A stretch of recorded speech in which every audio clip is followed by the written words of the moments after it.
topic today is going to be on taking transit to new levels with financial modeling. So some brief introductions on our speakers here. Mark Schofield, CFO of Virginia Railway Express, has a wealth of experience in transit finance. He currently serves as the CFO for VRE and previously served as the Director of Financial Planning and Analysis for the Washington, D.C. Metro Area Transit Authority.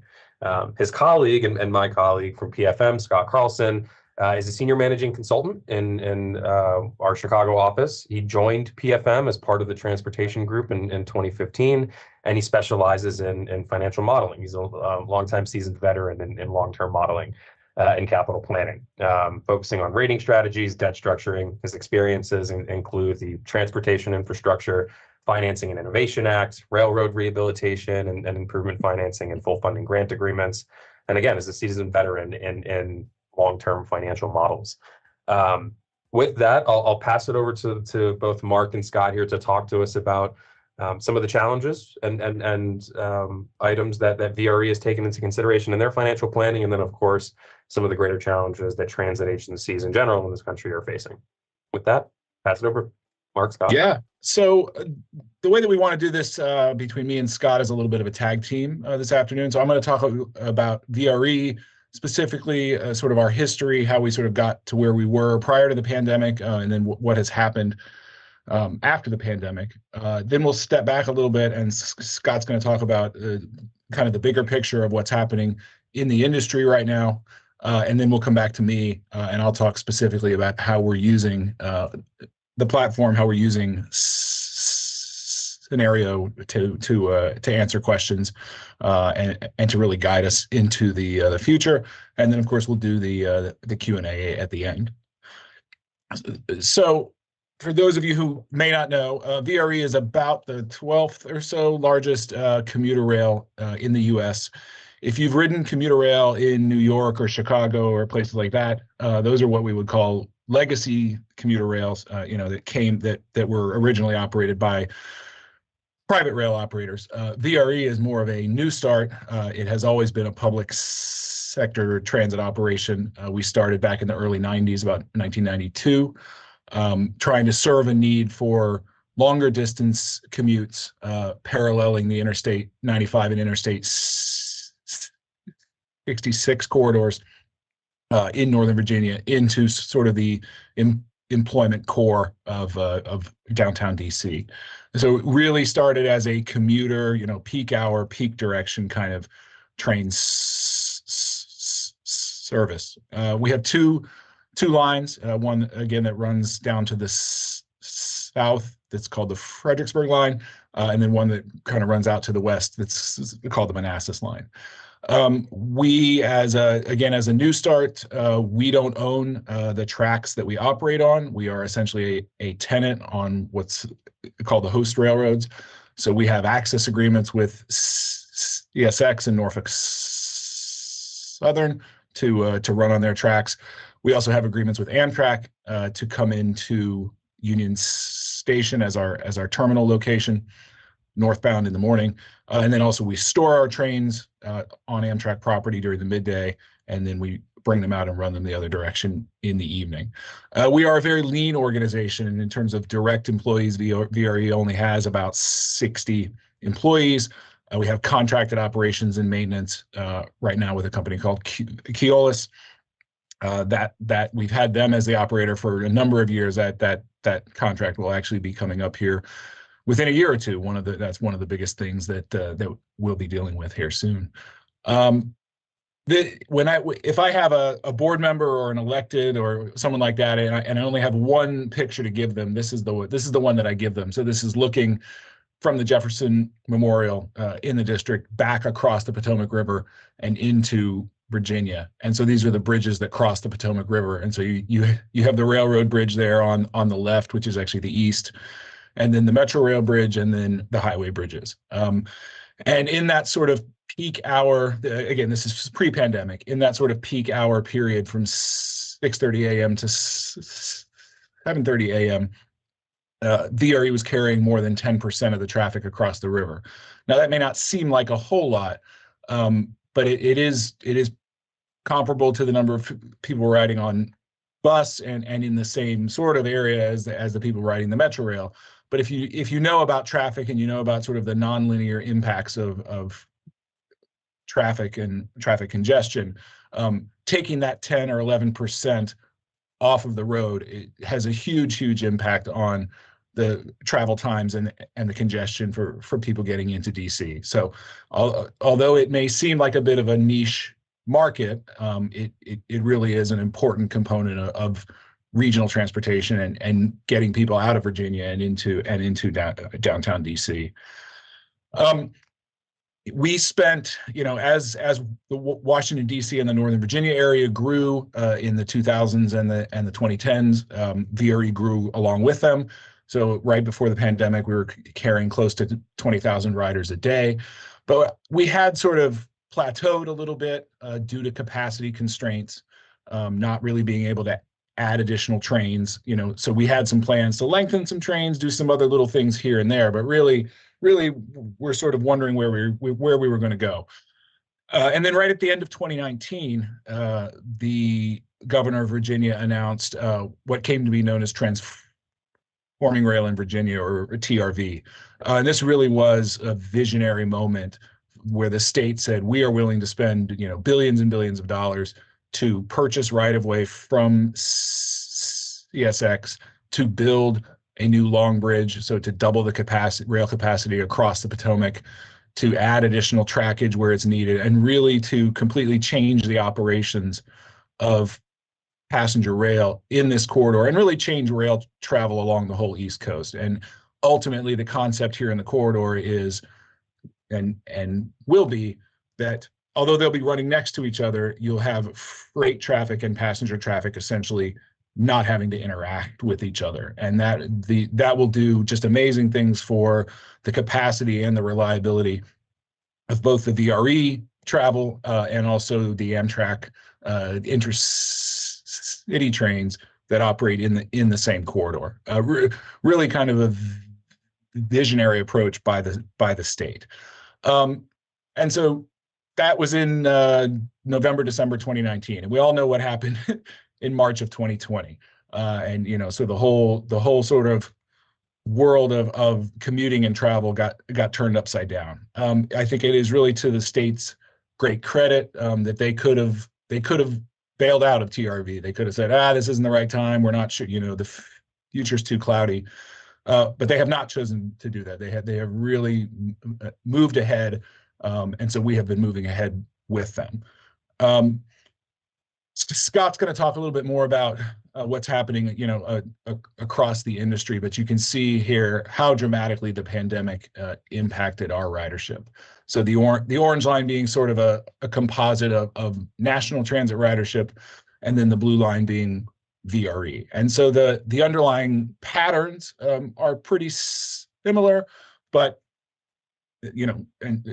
commuter rail, given the market that it tends to serve in terms of being more white collar, in terms of being riders who probably are more able to shift over to remote work.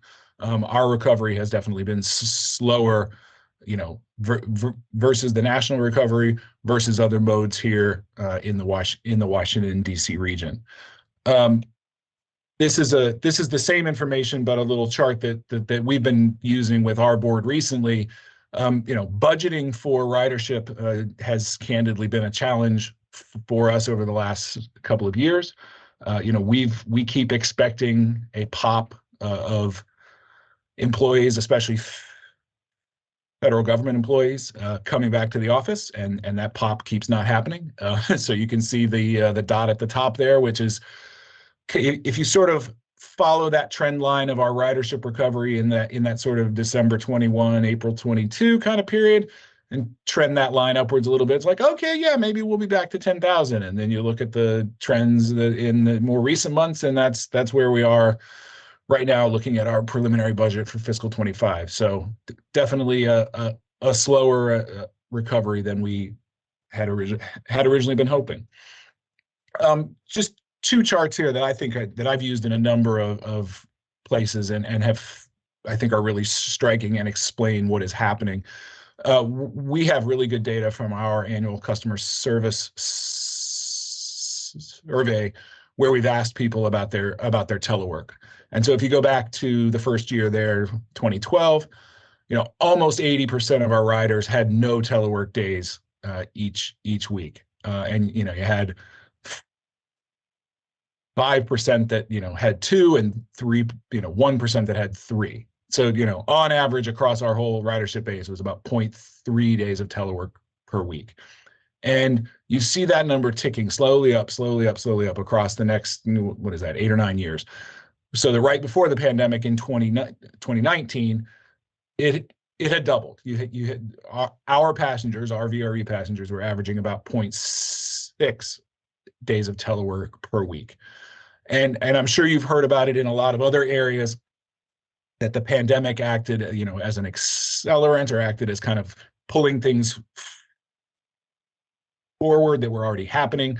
And that has absolutely been true for us as far as telework. You look at the most recent year, 2023, only a third of our riders reported not having any telework days, and you're up to over 30% of riders having 3 or 4 telework days per week, and therefore only riding VRE maybe 1 or 2 days a week, and the average there being well above 1.5.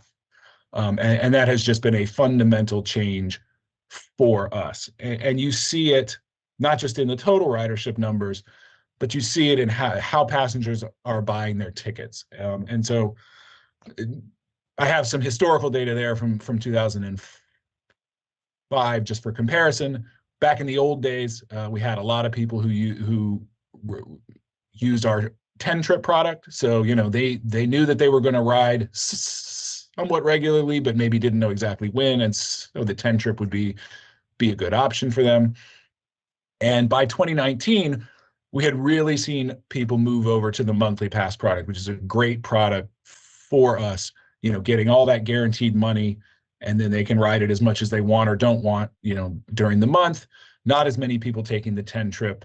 And so, we were in a very good and I think very stable place prior to the pandemic. And most recently in July of this year, you can see how drastically it's changed. We have a lot of folks who are riding just on like a day pass or a one ride ticket, because they're traveling so infrequently that it doesn't make sense. They're paying a little more because they're not getting the discount for the 10-trip or the monthly, but it doesn't make sense for them to be locking up a bunch of money that they don't know when they're going to use. We're seeing more people using the 10-trip who maybe are a little bit more regular, but not enough to get the monthly. And then the monthly is now back below half of our total revenue. We also used to have, you can see there in the middle, we also used to have a weekly pass, where maybe if you knew you were going to be traveling a lot over a whole week, but not enough to travel for the month, that would be a good product. That has almost completely disappeared out of the market. And we're actually going to be proposing just to do away with that product here next year, in an effort to sort of simplify the products that we offer. So really, lots of changes in terms of how many people are riding and how they're choosing to ride. So, we find ourselves in a really interesting position trying to thread a needle between dealing with the erosion of the old ridership base that we had, and yet at the same time, because the state has said, hey, we're doing TRV, and you VRE, you have a role in TRV, trying to add service, trying to, in a sense, evolve away from being just a commuter railroad and into a regional railroad. And so we have been in conversation with our board, and what we are headed towards doing. Still a lot of negotiations that have to be done with the host railroads and the Keolis and things like that, but is to begin offering service on Saturdays, offering some round trip trains on each line, heading in the morning into Washington, D.C., and then heading out in the afternoon, cooperating closely with Amtrak, because they also have trains in the corridor, to try to space those out so that travelers have as many options as possible across the day to ride trains in and out.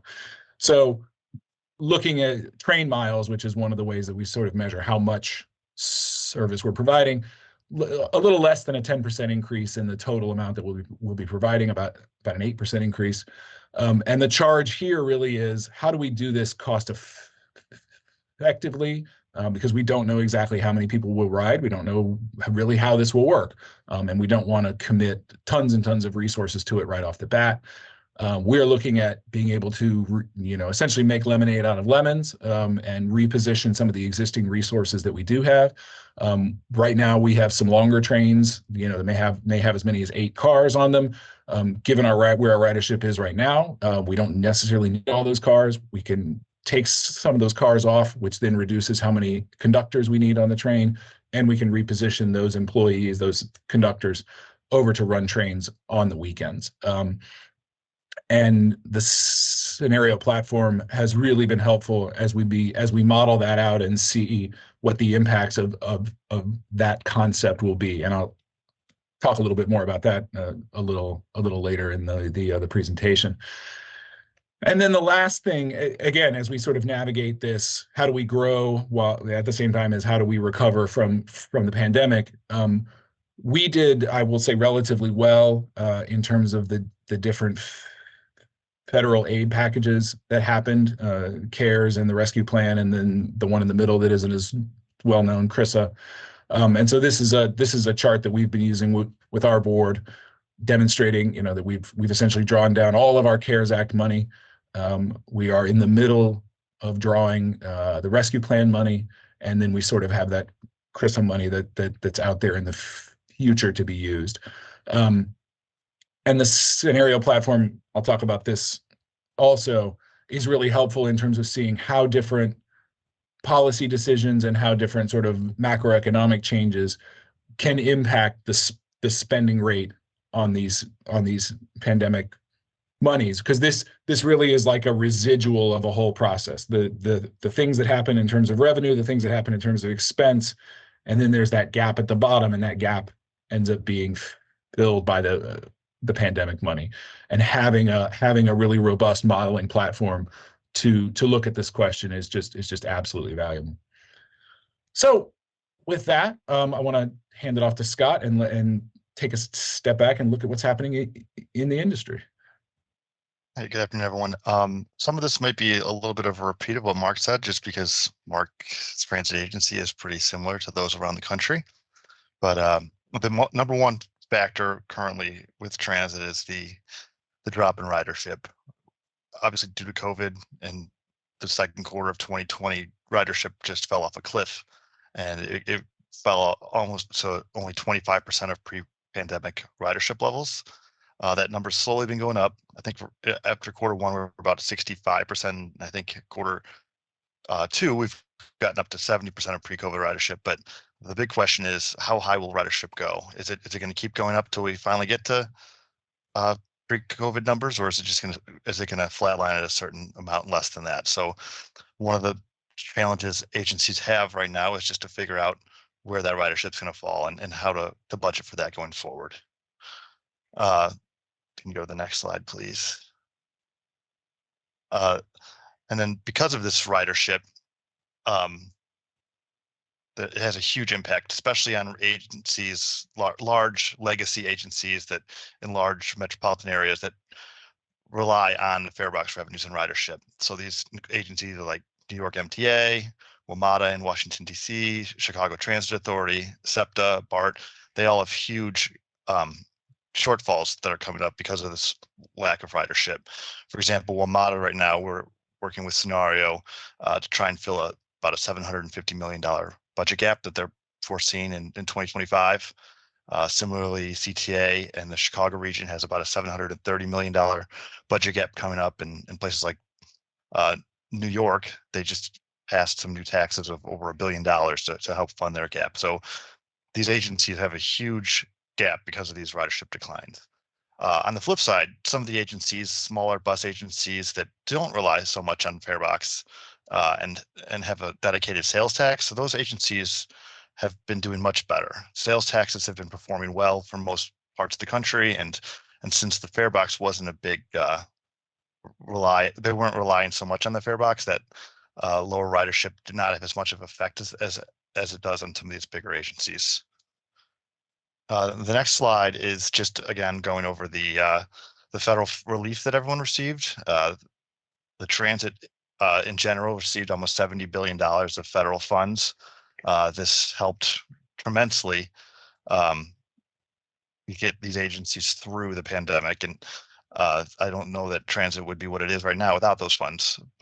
Unfortunately, this funding is running out. So I think Mark says he has some funds left over going through maybe 25 or 26, but a lot of agencies have either used their funding already or they will shortly. So while this funding got them through the period to today, there's going to be, again, large budget deficits going forward that will need to be solved. The next big thing in transit has been inflation. I know inflation's has been hitting everywhere, but these costs have been very difficult for transit agencies, especially those with large capital programs. Their costs have gone up tremendously over the last few years. For example, right before COVID hit Austin, they passed a new tax to fund what they're calling Project Connect, and those costs have gone up 100%. They were planning on doing 2 rail lines in the city of Austin, and they've had to scale that back to just one and a little bit of a second. So these costs have gone up so much that you either have to scale back your funding, your plans, or find some way to bridge those cost gaps. The next positive thing for transit agencies is the increase in federal funding for capital projects, these large capital projects, especially for 5309 grants, which include new starts, which is expansion projects, core capacity, which is projects that just increase capacity on your line, and then small starts, which are still large projects, but less than $400 million. Funding for these projects has been increased, and in the last few years, the federal government has actually paid out a lot more than they typically pay out, and they've actually cleared a lot of the pipeline. So there's a lot of capacity now for new projects that are just getting off the ground. Unfortunately, there's a lot of these projects right now. So while there's more funding, that might not last because the amount of projects, and there's some very, very large projects like in New York, the Gateway project, that's going to kind of take away some of this funding. So while the federal government has provided a lot of funds, there's just a lot of projects out there right now that are using those.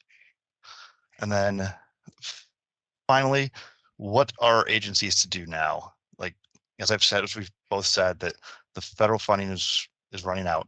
So agencies are going to have to start forecasting and come up with solutions to fill these gaps. And those solutions are either going to have to be additional funding or some way to cut costs.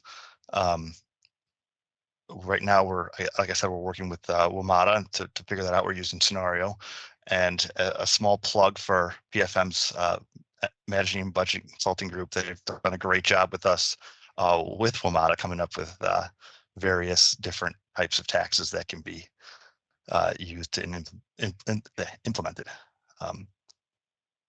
And that is all I have. So we'll just go back to Mark, and he can let everyone know how he uses Synario.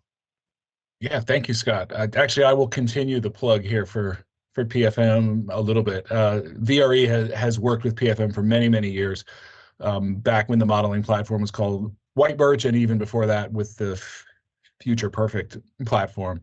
And that effort was started before I came to VRE, which was in about 2017. But I sort of wrapped it up, and that modeling was actually critical to demonstrating the funding needs that we had at that time. We were able to create a plan, create a pitch, go down to Richmond, the state capital, and successfully lobby for dedicated money for VRE. And it's coming out of a dedicated gas tax. We're currently using it on some critical station improvements. We were able to leverage it into a debt issuance to support the TRV program. And in the future, we're going to be able to use it to support new operations. And actually, PFM was the financial advisor on the debt issuance, so really well done by them. And so we're now in a position almost 10 years later. The challenges that we're facing are different, but really we're taking a similar approach in terms of saying, what are the gaps that we're looking at in the future, and how can we potentially, solve those gaps? I want to speak here in particular to people in the audience who maybe aren't using Synario yet.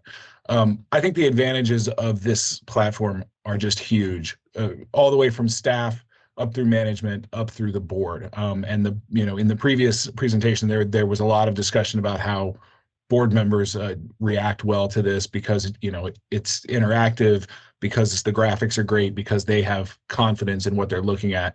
I don't need to repeat that. I will talk a little bit more about the staff and the management level. I think versus what we and almost everybody else, I assume, has been doing in terms of spreadsheet modeling.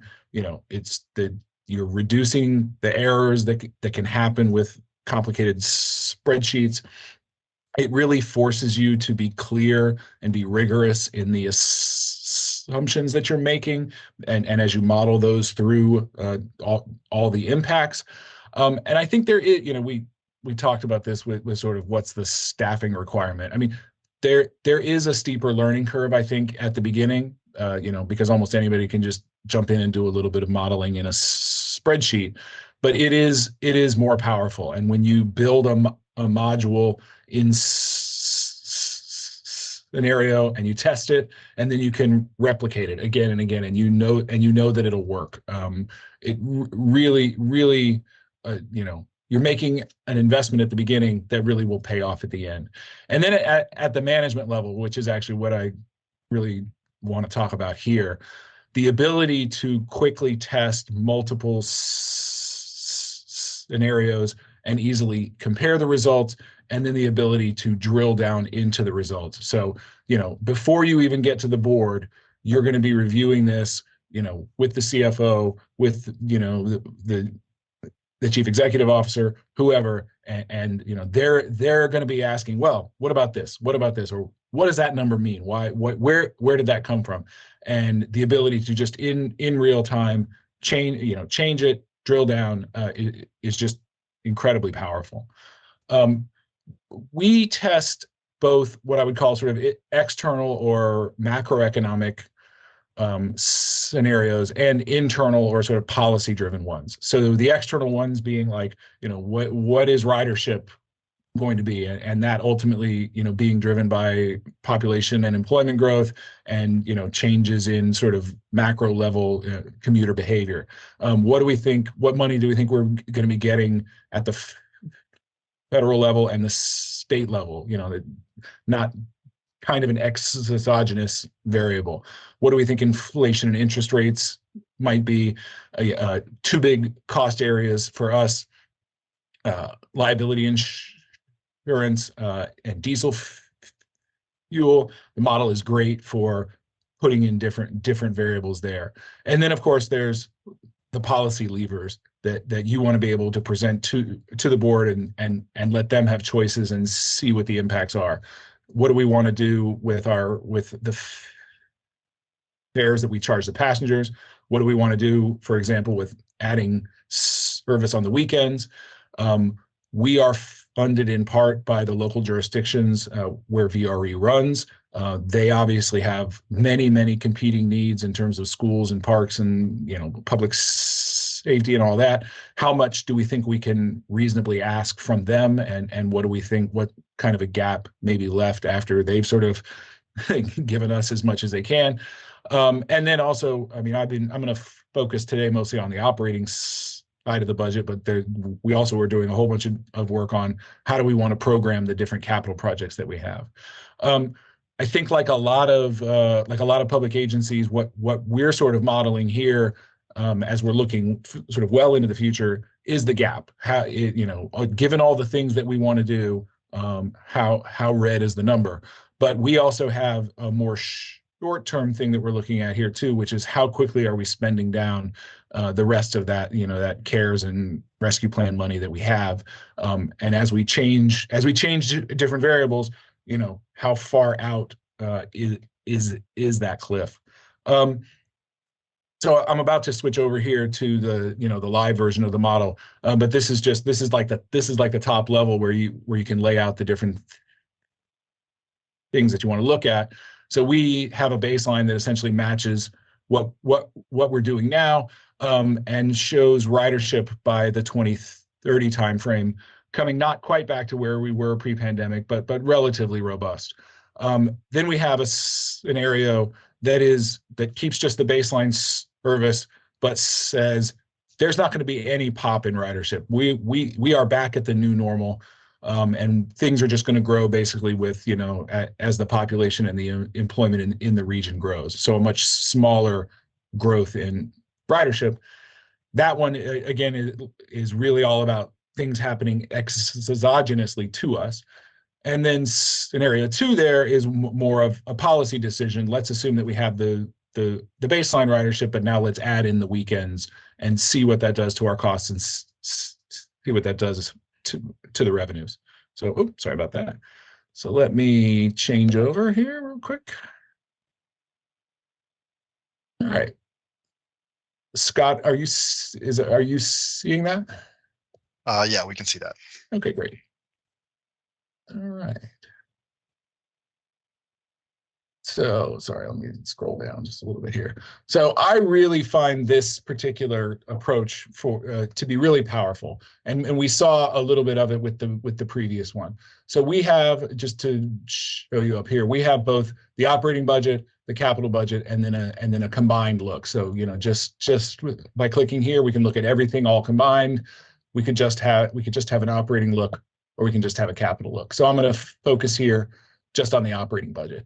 And then we can change easily between, say baseline, scenario 1, scenario 2. I'll stay here for just a minute. You can see how we have our budget structured in terms of our revenues, getting revenue from passengers, from the jurisdictions, from various grants from the federal government.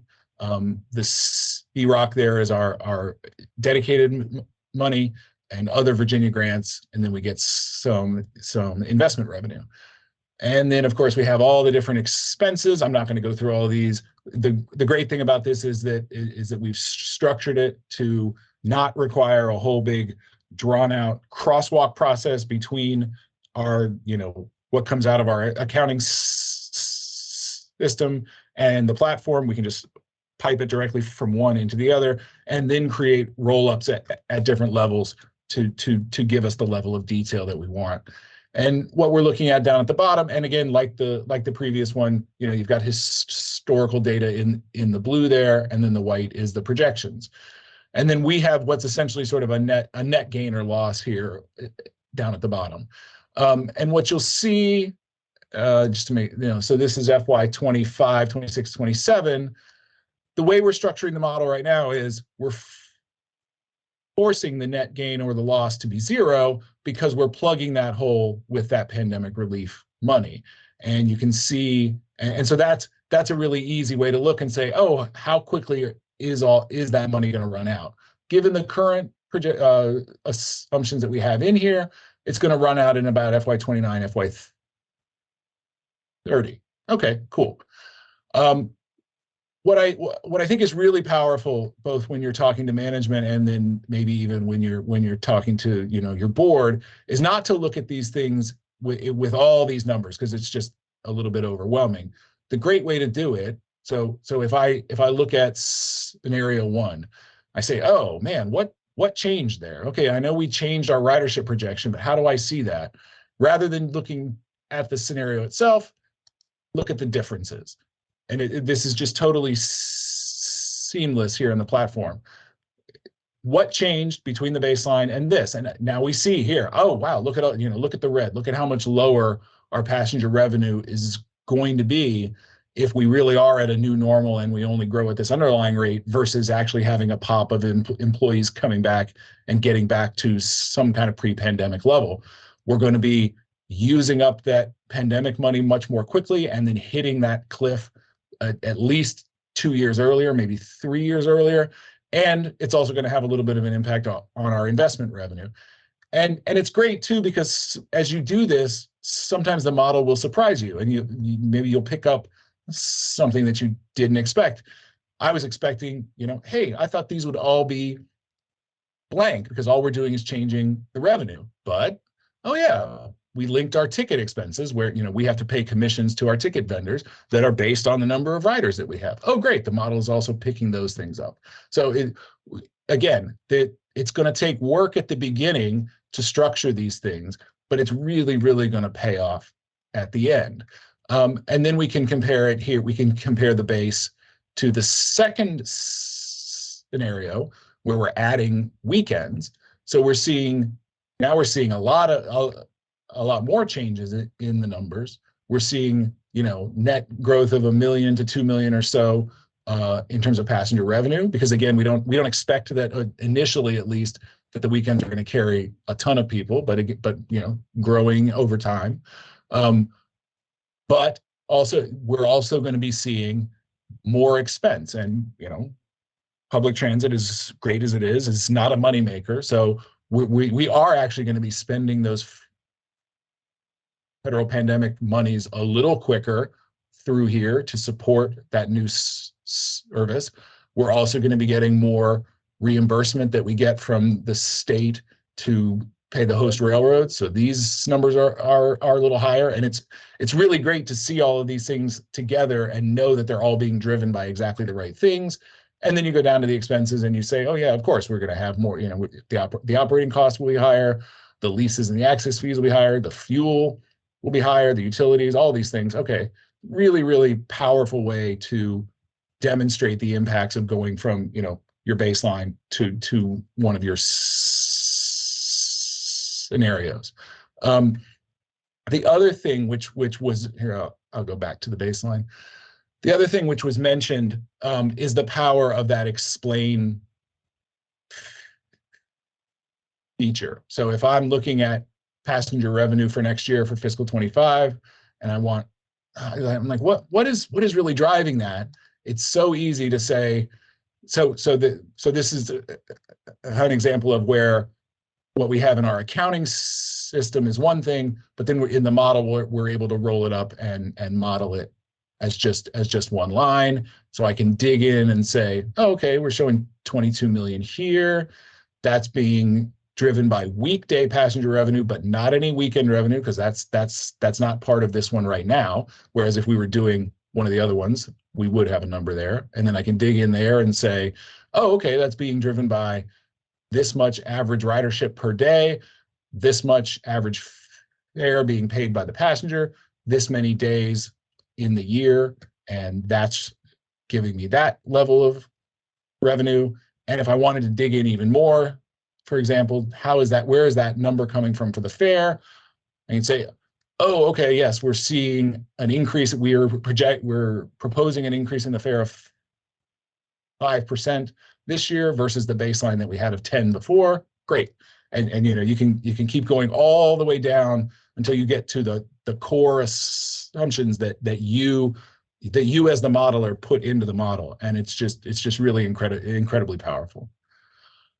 So yeah, I think with that, we have a few minutes left, and I would be happy to open it up for questions, Michael.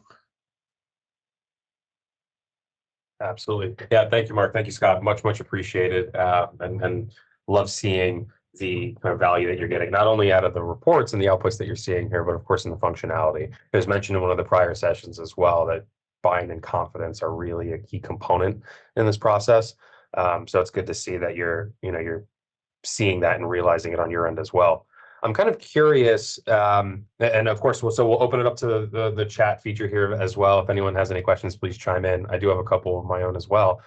Just on that topic of trust and ensuring that the numbers are working correctly. So obviously that feature helps. What other steps do you take to ensure that the data is accurate, that there's kind of a level of data integrity that you're comfortable with in the reports that you're not only modeling here, but of course sharing with others? Yeah, that's a great question. I mean, I think I mentioned the first one that with the help from you guys and your team, that the model was structured in such a way as to minimize any massaging or crosswalking or anything that had to happen. And so I think there's a certain confidence right there that it's a seamless process of taking your audited financials and putting them right into the model. I think that helps a lot. And then I think the ways that you can go through and visualize the data and do comparisons where like the baseline versus the scenario, that any anomalies just jump right out at you. Whereas in an Excel model, I think those tend to be hidden. You tend to have to do formula tracing throughout the whole thing. That's very, very challenging. Um, I I think I think that I think as a staff person and as management, you get comfortable with that. The credibility becomes apparent very quickly, and then that translates immediately to the board members. I don't know, Scott, if you want to talk from the WMATA perspective or any of your other clients, but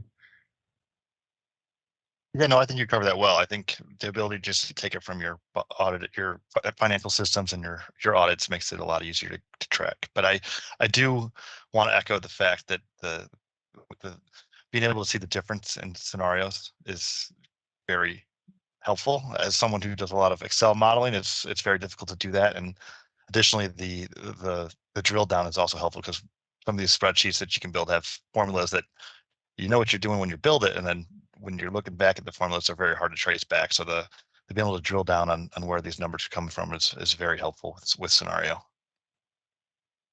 Gotcha. Yeah, no, that's obviously I'm biased, but I agree completely. No, that's wonderful to see. And yeah, again, it's all about cutting down the administrative burden that it goes through in order to keep these things updated, right? It keeps your focus on the actual scenario creation, which is a good segue to my next question here. And it's something that has come up, I think, in our prior session as well, just around the level of effort to maintain and update these things. I'm curious, Mark, on your and on VRE's end, when leadership asks a question that requires creation of a new scenario, who's typically involved in that process? And I'm not speaking necessarily just around maintaining the model itself, but what does that process look like for you? Which folks have to be pinged? What does that look like for VRE? yeah, it's usually kind of a three-way conversation between myself, our budget manager, and then our planning department. And that you actually brought up a point that I wanted to make. The value for this is not just with the board and sort of them making policy decisions. We get questions all the time from the TPB, the Council of Governments here in the Washington region. They need a projection of revenues and expenses for their latest long-range plan. We get questions from a grant partner, and we're going to be making an application to the FTA for a core capacity grant, and they need a projection of revenues and expenses. And it's very easy to run into version control issues and, oh yeah, well, we told them this, but then we told these other guys this because we did it at different times or a different person was in charge of it.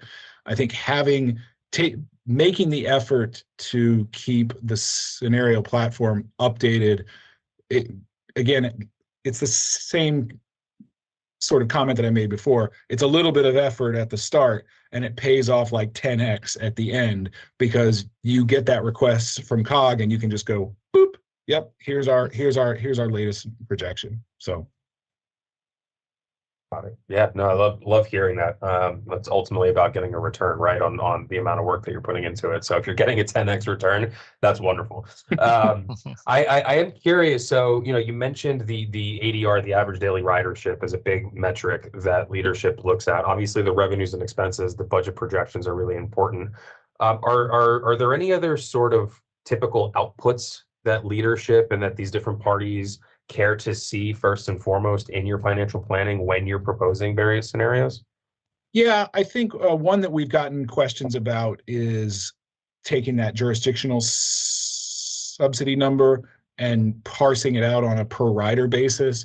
When they're looking at all those competing needs that I was just talking about. They want to understand, hey, what kind of a return am I getting for this investment that I'm making in VRE?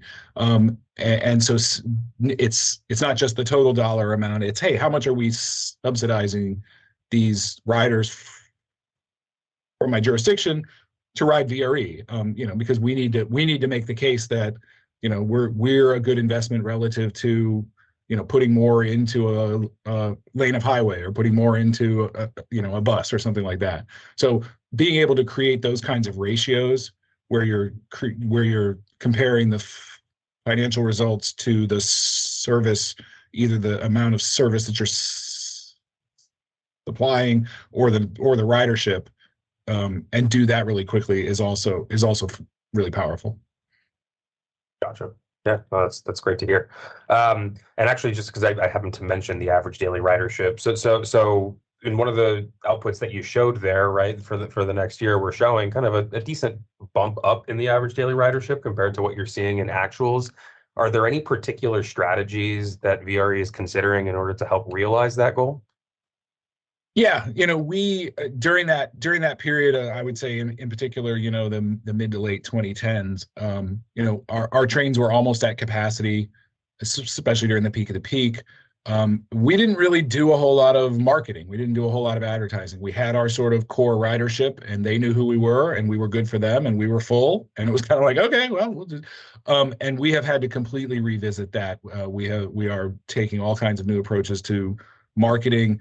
A lot of it is obviously there's ads and social media and that kind of stuff, but a lot of it is like elbow grease, kind of like going out and meeting with realtors so that they know who VRE is.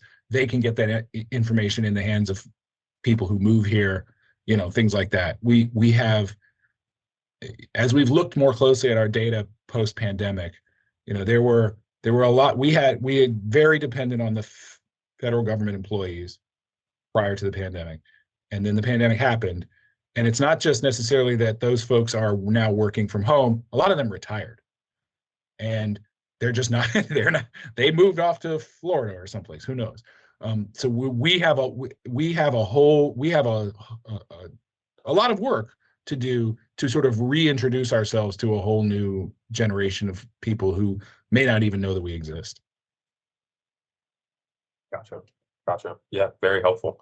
I'm curious, and Scott, maybe this is more for you, although Mark, please feel free to respond if you feel inclined. Obviously, the remote environment, the hybrid environment can put a strain, right, on agencies that are maybe more fare box revenue reliant. Are we noticing, as you each are looking towards future trends here, any sort of trend away from the road environment or towards the remote environment that would indicate any need to course correct for those that are more fare reliant? I've not seen that right now. The roads right now are still packed, like at least here in Chicago. I think the roads are almost worse than they were before. So I think people slowly are getting away from that. But for a while, people just didn't want to be in the confined spaces, I believe, with other riders, and they've kind of gotten to the habit of driving. So I don't know that that's really gonna, if people are gonna shy away and come back to transit eventually, but we don't know. It's hard to say right now where that will end up. Gotcha. Yeah, understood. And for those, I think what came up a couple of times here, of course, is that there's, relief funding, and of course that's going to run out over time. I'm curious what each of your thoughts are. What can agencies do to maintain some of their strategic initiatives and plans after that funding runs out? I imagine either alternative funding comes into play. I think cost-cutting measures came up. Anything else like that would be kind of big viable items to tackle to help address? Well, the one issue is you can only cut so much with transit. If you cut too much, then you're just sabotaging your system. People will stop riding it. So you have to keep a certain level of service. So there's not really a lot of places you can cut costs because you need to keep your system viable. So really the big one's going to just have to be almost finding new revenues. A lot of different places around the country right now are exploring that, and we'll just have to, as it plays out, we'll see what those revenues will be. Yeah, I agree with what Scott said, and VRE, that we've had a couple of very successful hot lanes here in the Northern Virginia region, and they have been spinning off a lot of money. And so there are opportunities. Obviously, a lot of that money goes to the operators, but there are portions of it that go to the state. And we have been looking at those as, potential sources. Again, because it's very clear that we're operating in that same travel corridor. It's easy to make the case that, hey, if every person that you put on a train is a person that you're not competing with on the highway. And I think, VRE also, has a little bit of a sort of big brother, little brother relationship with WMATA. And so if they're successful, in pursuing things, down in Richmond, we may try to ride their coattails too. So. Gotcha. Well, great. Thank you very much. I know we went just a little bit over here, but very, very much appreciate each of your insights. Mark, it's really great to learn more about how, VRE is kind of navigating this new environment. And Scott, of course, appreciate your expertise on the industry. If there are any other questions, I don't think I saw anything come in just yet, but again, as always, if anything does come up, please feel free to drop them in and I'll make sure to pass them along to our presenters. Thank you both very much again for your insights. It's much appreciated. Okay. All right. Thanks. Thanks, Michael. Thank you all.